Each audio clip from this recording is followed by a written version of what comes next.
doesn't know me yet, my name is Christian Garvin.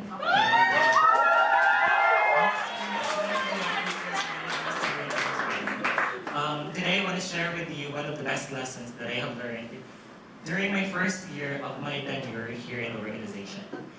It's actually a lesson that I picked up from a topic that was presented by my then operations manager during my first year.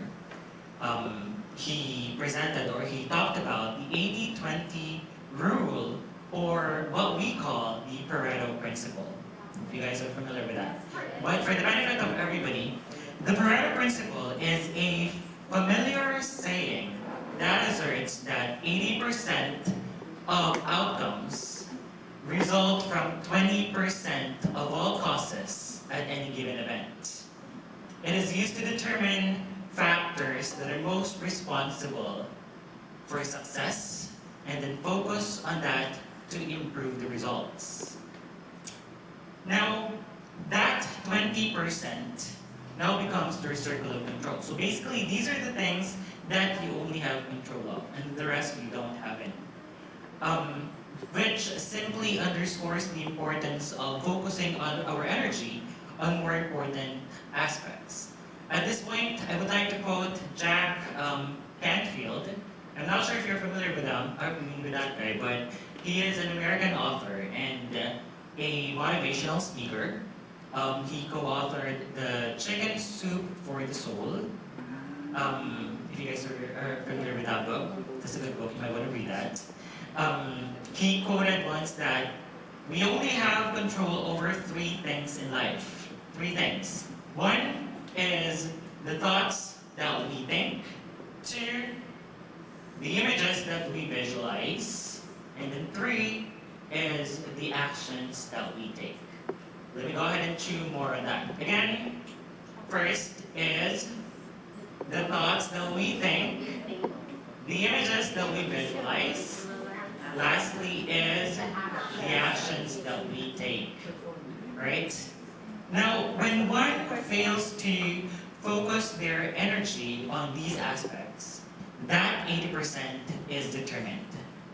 So for instance, it is estimated that people complain 15 to 30 times a day. So imagine, 15 to 30 times a day.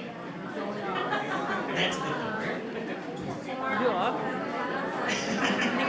Yes, 15 to 30 times if you have to admit it. But, what people don't know is that repeated complaining for the purpose of expressing frustrations or seeking sympathy can actually rewire your brain. Guess what? It can actually rewire your brain. The more that you do it, the more likely that you get fixated with the problems at hand instead of focusing on the resolution or even thinking about, how you can navigate through that particular situation, right? So what it really does is that it keeps us stuck in victim mentality. Victim mentality, take note. Now, instead of, why don't we go ahead and try flipping the script or the narrative.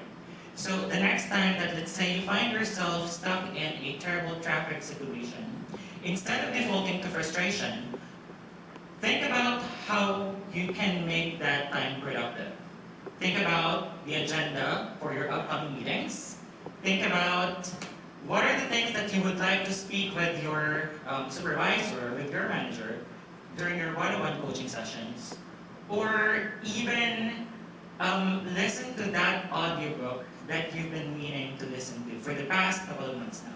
So basically, it's shifting from a reactive stance to where one is in more control and making positive impact with that 20% circle of control.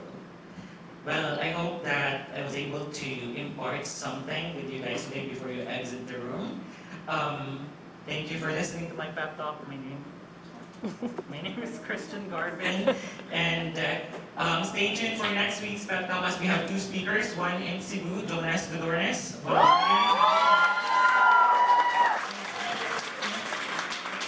As we will speak about work-life balance While here in Manila, we have Joseph and Ergo, one of our operations managers. And